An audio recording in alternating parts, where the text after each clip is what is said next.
Hello and welcome to a new episode of Islam Talk. Today's episode is under the title Are Muslim Women Always Dominated by Men? By Professor Dr. Mahmoud Hamdi Zakzouk. Islam granted the Muslim woman total economic independence and gave her the right to manage her property, buy, sell, invest, and donate money without her husband's permission, provided that she had the legal capacity to do so. Neither her husband nor any male relative had the right to take a single penny of her money without her consent.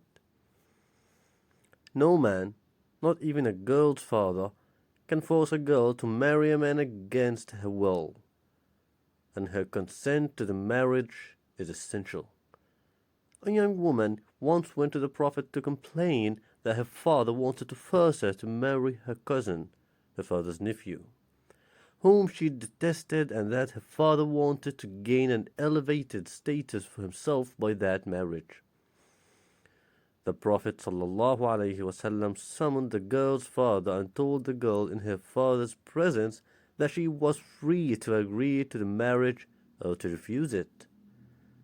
The girl agreed to the marriage of her own free will and said to the Prophet, "O Prophet of God, I now agree to what my father desires, and I only wanted to let the girls and women know that this is not a father's right."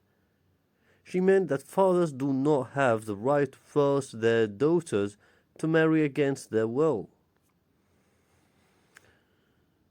A woman is a man's partner in the family and in the bringing up of the children. No family can be happy and successful without the positive cooperation of both the husband and wife, without which the life of the family would be unstable and the children would be the victims of these circumstances. The Prophet ﷺ declared that men and women must both share responsibility when he said, "All of you are guardians and are responsible for your wards. The ruler is a guardian and the man is a guardian of his family. The lady is a guardian and is responsible for her husband's house and his offspring. And so all of you are guardians and are responsible for your words." The fact that a woman is held responsible for her family refutes her being dominated by men, since responsibility implies freedom, which is incompatible with being dominated. No man has the right to deprive women from exercising her legitimate rights in life, nor has he the right to prevent her from going to the mosque to pray.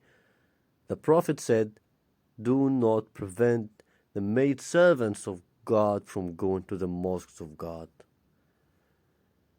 If some Muslims do not abide by the Islamic rulings and laws concerning women, that is due to their ignorance of the teachings of Islam or their misunderstanding of its just and humane principles.